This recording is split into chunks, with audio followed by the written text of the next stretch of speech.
할렐루야. 예배에 참여하신 모든 성도님들의 삶 가운데 하나님께서 주신 은혜와 평강이 함께 하시기를 주님의 이름으로 축원합니다.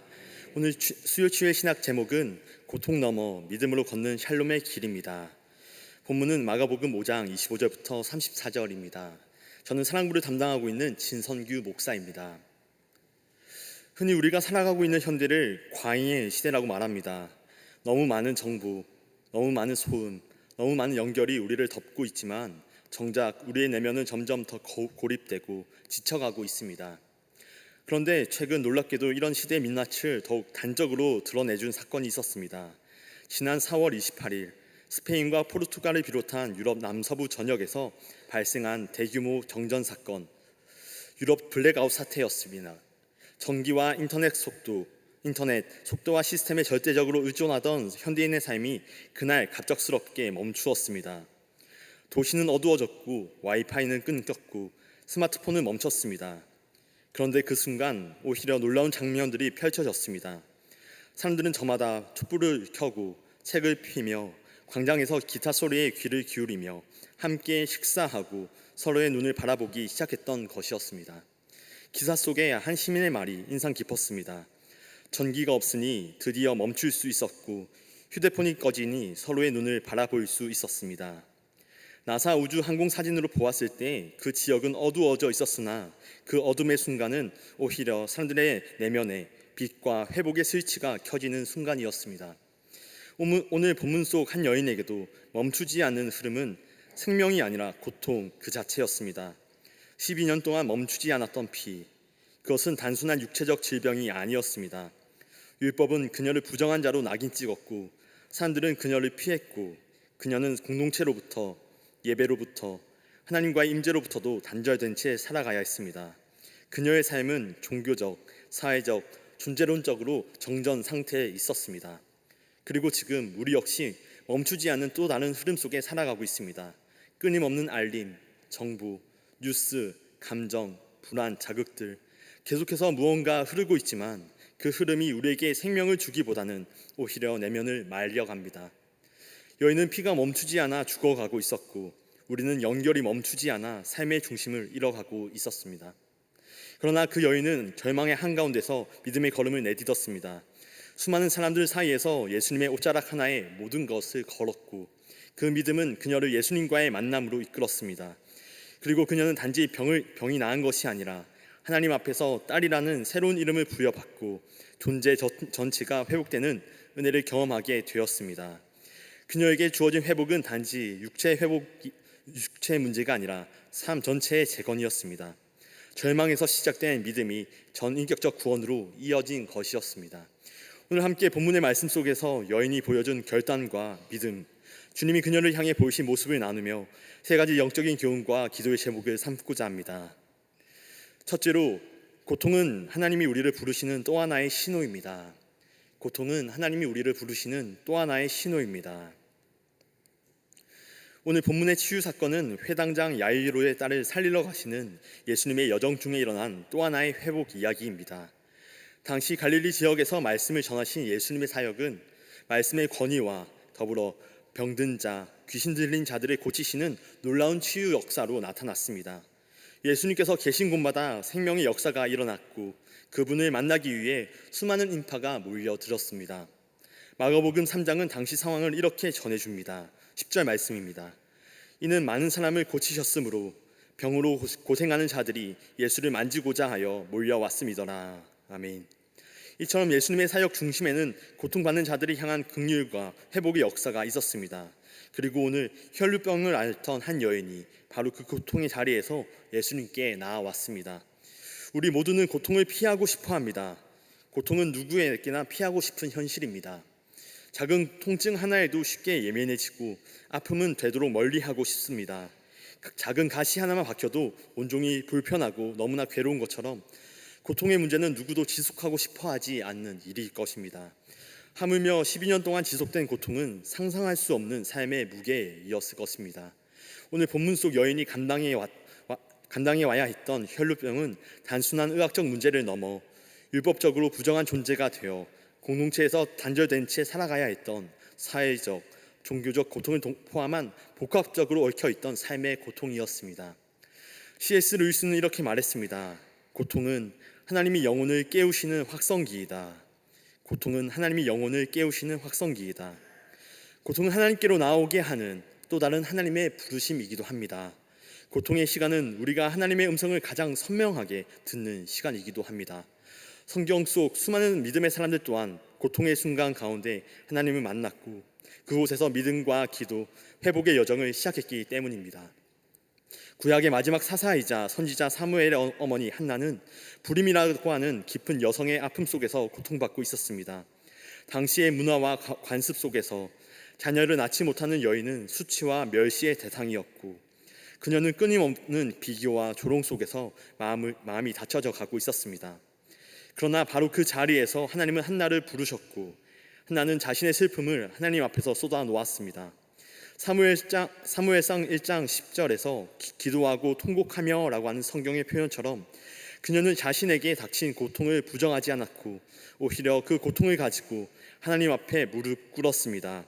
그 기도는 사무엘이라고 하는 응답으로 돌아왔고 더 나아가 이스라엘의 회복을 준비하는 하나님의 큰 그림 속에서 쓰임받는 자가 되었습니다. 다윗 또한 마찬가지입니다. 그는 전쟁과 배신, 쫓김과 죄책감 등 다양한 고통의 스펙트럼을 경험했습니다. 그러나 그는 어떠한 상황 속에서도 하나님께 나아가기를 포기하지 않았습니다. 그가 쓴 시편은 고통의 정서로 시작되는 경우가 많지만 또한 결국 찬송과 소망의 고백으로 끝나는 것을 보여줍니다. 다윗은 고통을 통해 하나님과의 관계를 더욱 깊이 다져갔고 결국 그 고통은 그를 더 큰 영광으로 이끄는 문이 되었던 것을 볼 수 있습니다. 마가복음 5장은 연이어 예수님의 구원의 능력이 치유로 드러나는 이야기로 채워져 있습니다.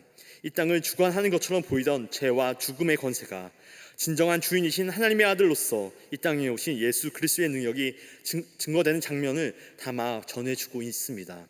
마가는 주님께 나온 자들은 지위와 능력 상관없이 갈급한 자들, 특히 고통으로 인해 신음하던 자들이었다는 것을 전해줍니다.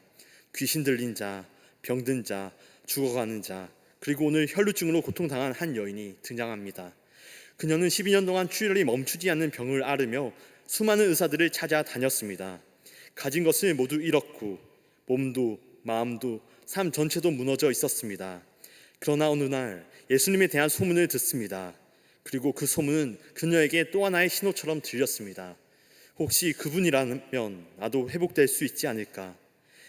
그녀는 믿음으로 반응했습니다. 돈도 없고 사람들의 시선도 두려웠지만 이제 더 이상 잃을 것도 없었습니다.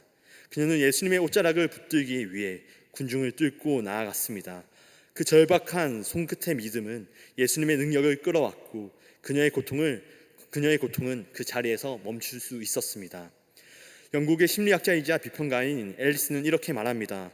고통과 죽음을 거부하는 것은 삶 전체를 거부하는 것이다. 고통은 피할 수 없는 현실입니다.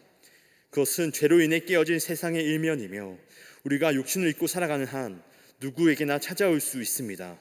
중요한 것은 그 고통을 어떻게 해석하고 받아들이냐입니다.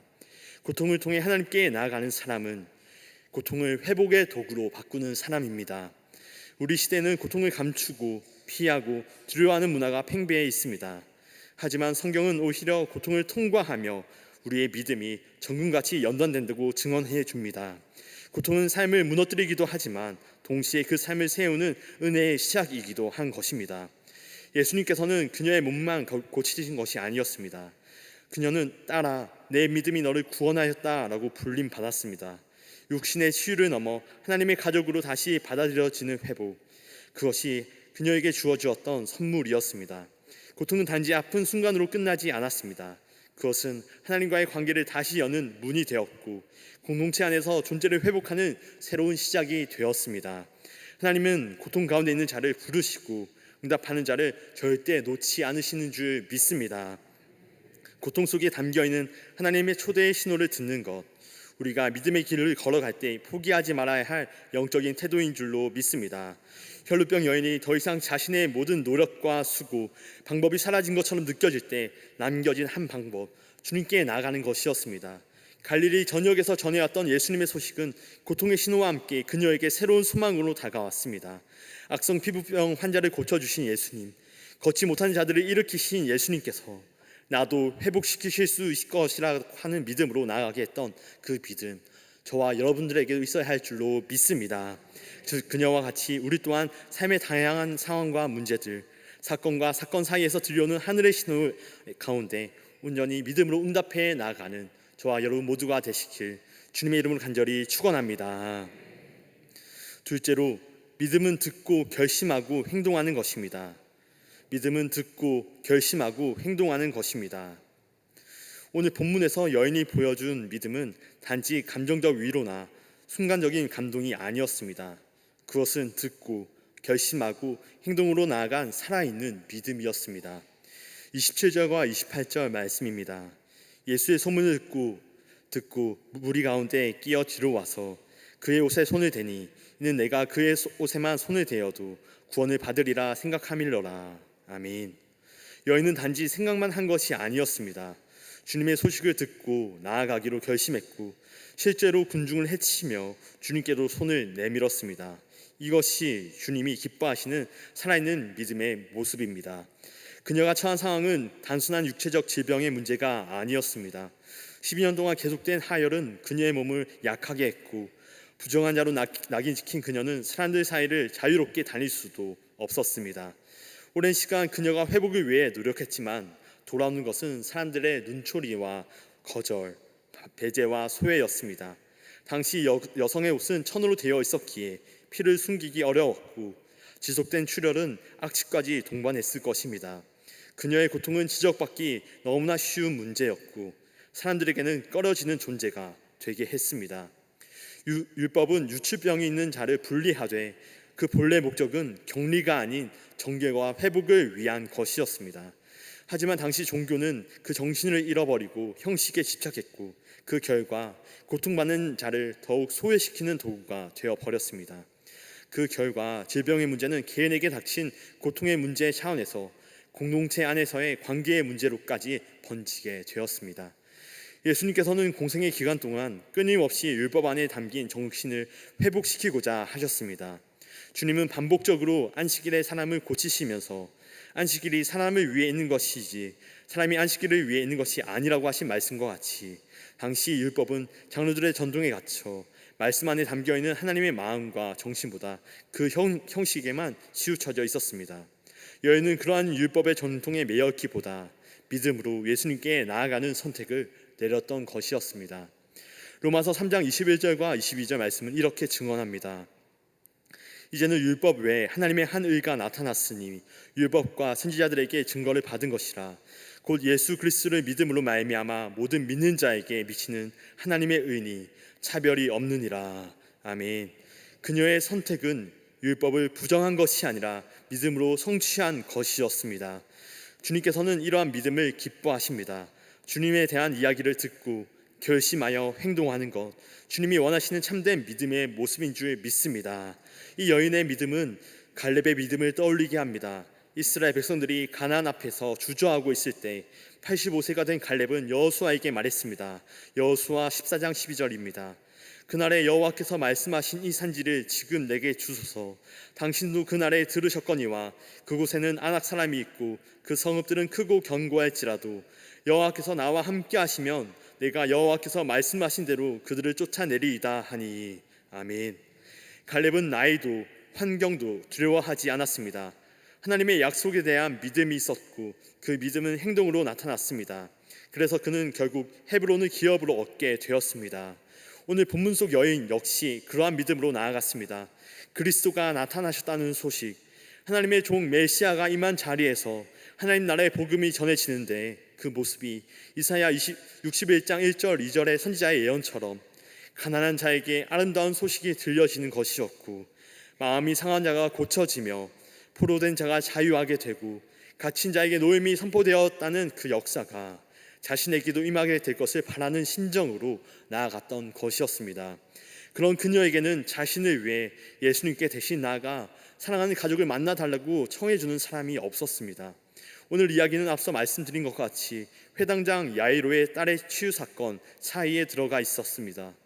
여인에게는 사랑하는 딸을 위해 대신 예수님께 나아가주는 아버지도 없었습니다.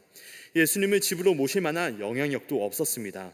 그저 사람들 사이에 끼어서 예수님의 옷자락이라도 만지면 나을 수 있지 않을까 하는 심정으로 자신을 향하게 될 사람들의 사나운 눈초리와 험한 말들을 들을 각오를 하면서 그저 무리에 숨어 들어갈 수밖에 없었습니다. 그렇게 그녀가 할 수 있던 것은 사람들의 발밑으로 기어 들어가 주님의 겉옷 옷자락 끝에 손을 대는 일이었습니다. 그녀가 다른 사람들처럼 밀치며 예수님께 나아갈 수는 없었기 때문이었습니다. 그러나 여인의 소극적이면서도 적극적이었던 이 역사적인 믿음의 도전, 적극적인 믿음의 태도는 주님의 긍휼하심을 얻는 것으로 이어졌습니다. 사람들 사이에서 그녀가 주님께 손을 대는 순간 그녀는 즉시 나음을 얻었습니다.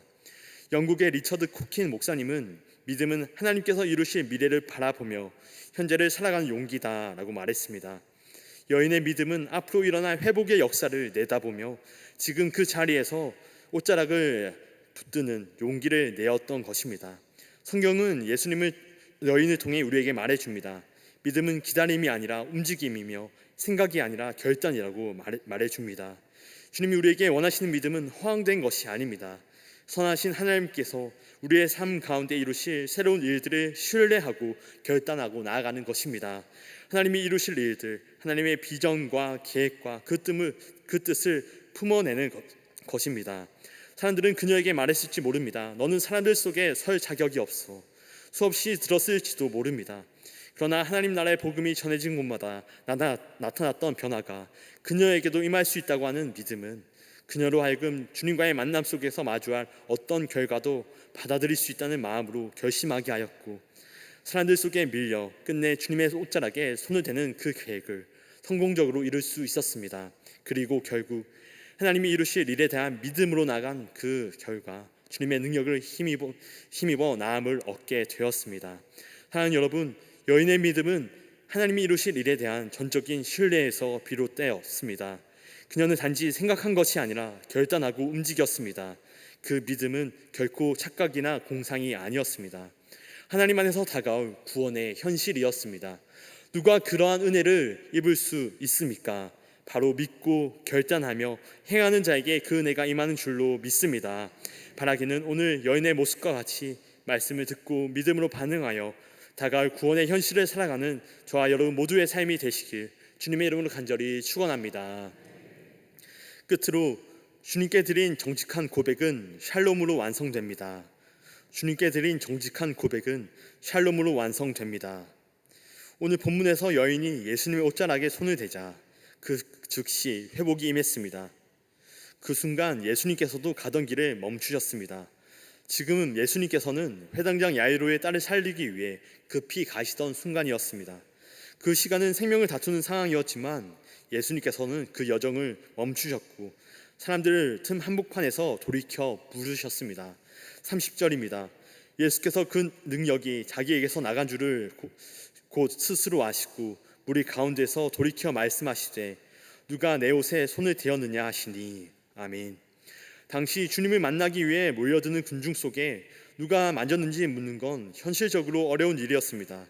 제자들도 그렇게 여겼습니다. 그러나 주님은 그 손길의 믿음을 기억하셨고 그 믿음에 반응하고자 하셨습니다. 익명의 다수가 예수님과 자신들 사이에 함께 있었기에 그 사람을 찾아내는 것은 너무나 어려운 상황이었습니다. 그러나 주님은 그러한 제자들의 말을 뒤로 하시고 주님의 질문에 응답할 사람을 찾으셨습니다. 기다려 주셨습니다.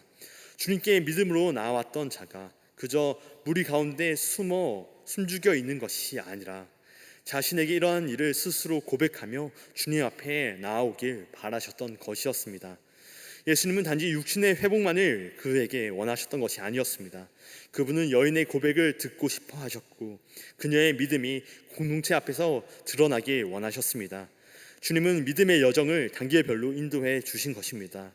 은밀한 손끝의 믿음, 개인적 차원의 신앙이 공동체 앞에서 고백되는 간증으로 이어지길 바라셨던 것이었습니다. 기독교 신앙은 철저히 개인적인 믿음에서 출발하지만 반드시 공동체의 회복으로 연결되는 능력을 품고 있기에 주님은 그 자리에까지 그녀를 초대해 주고 싶으셨던 것입니다. 주님은 계속해서 둘러보셨는데 죄송합니다. 여기에서 쓰인 헬라어 단어는 페리블레포로, 성경 속에서 주님이 같이 있던 사람들에게서 믿음을 바라시거나 사랑으로 응답하길 바라시는 마음에서 바라보실 때 주로 쓰였던 단어입니다. 예수님께서는 자신의 능력을 누가 빼앗았는지 추궁하신 것이 아니라 믿음으로 나온 한 영혼을 기다리시며 사랑으로 바라보셨던 것입니다. 그 시선에는 정죄가 없었습니다. 그 시선에는 기대와 긍휼과 수용만이 있었던 것입니다. 여인은 더 이상 숨을 것이 없다는 것을 알았고 떨리는 마음으로 예수님 앞에 나아왔습니다. 그리고 주님 앞에 그동안의 아픔과 사연을 솔직히 고백했습니다. 12년 동안 고통받았던 이야기, 예수님의 소문을 듣고 믿음으로 나아왔던 이야기, 그리고 손끝에 닿았을 때 느꼈던 치유의 감격까지 그 모든 것을 있는 그대로 말씀드릴 때 예수님은 단 한마디로 응답해 주셨습니다. 34절입니다. 딸아, 내 믿음이 너를 구원하였다. 아멘. 그 순간 그녀는 육체만이 아니라 영혼과 존재 전체가 회복되는 샬롬을 경험하게 된 줄로 믿습니다. 예수님은 우리가 은혜 뒤에 숨어있기를 원하지 않으십니다. 우리가 받은 은혜를 하나님 앞에, 공동체 앞에 고백하길 원하십니다. 은혜의 이야기가 간증이 될 때 그 고백은 또 다른 회복을 낳습니다. 하나님의 선하심은 나만을 위한 것이 아니라 공동체를 치유하시는 통로가 되는 줄로 믿습니다. 하나님께서 내게 행하신 일들, 우리 가정에 행하신 일들, 우리의 믿음의 기업들에 행하신 일들을 정직하게 고백하며 하나님의 은혜로 살아감을 증거할 때 우리의 인생을 그대로 다시 품어주시고 그 놀라운 은혜 가운데 온전하게 하시는 주님의 응답을 받게 될 줄로 믿습니다. 예수님은 그녀를 딸아라고 부르셨습니다. 이 호칭은 단지 여성을 뜻하는 의미가 아닙니다. 그녀를 하나님의 가족으로 받아들이시는 선언이자 새로운 창조의 음성이었습니다. 그동안 사회적 관계 속에서 잃어버렸던 이름, 단절된 공동체 속에서 지어졌던 정체성이 다시 회복되었던 순간인 것입니다. 우리를 주님의 자녀로, 딸과 아들로, 사랑하는 이로 불러주시는 주님의 그 음성이 우리가 마주한 모든 아픔과 절망, 그 눈물의 시간을 덮으시고 새로운 소망으로 인도해 주시는 하늘의 능력이 되는 줄로 믿습니다. 영성가 토마스 머튼이 이렇게 말했습니다. 어느 누구도 섬처럼 혼자 존재할 수 없다. 예수님은 여인의 몸만 고치신 것이 아니라 그녀를 공동체 안으로 다시 초대해 주셨습니다. 고립된 외로움에서 공동체의 회복으로, 육체적 질병에서 전인적인 구원의 샬롬으로 이끌어 주셨습니다. 예수님은 그녀에게 단지 문제 해결의 주님을 넘어 함께 살아갈 관계의 주님이 되어 주셨던 것입니다. 사랑하는 여러분, 하나님은 우리가 그분의 은혜를 고백하며 살아가길 원하십니다. 나의 삶에 행하신 일을 감추지 말고 감사와 사랑으로 증거하는 자 되기를 원하시는 줄 믿습니다. 내게 행하신 치유의 사건이 또 다른 이들에게 회복의 시작이 될 수 있기 때문입니다. 믿음은 숨지 않고 드러내는 것입니다. 주님 앞에 정직하게 나아와 우리 각자에게 행하신 하나님의 은혜의 일들을 고백하고 간증해 가는 자리마다 하늘의 샬롬이 우리 가운데 임하게 될 줄로 믿습니다. 바라기는 그러한 고백, 그러한 증인되어 주님께 영광을 돌리시고 주님께서 기뻐하시는 믿음의 삶으로 살아가는 저와 여러분 모두가 되시기를 주님의 이름으로 간절히 축원합니다. 기도하겠습니다. 사랑의 주님, 멈추지 않은 고통과 연결 속에서 저희를 기억하여 주시고 다시금 찾아와 주시어 새로운 삶을 선물해 주시니 참으로 감사드립니다.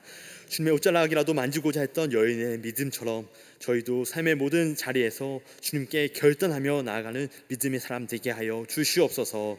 고통 속에서도 주님의 신호를 확인하며 믿음으로 응답해 나아가게 하사 살아있는 믿음으로 그 사랑 앞에 정직하게 고백함으로 주님의 사랑의 음성과 샬롬의 은혜 속에서 살아가는 복된 인생 되게 하여 주시옵소서. 우리 주 예수 그리스도의 이름으로 기도하옵나이다. 아멘.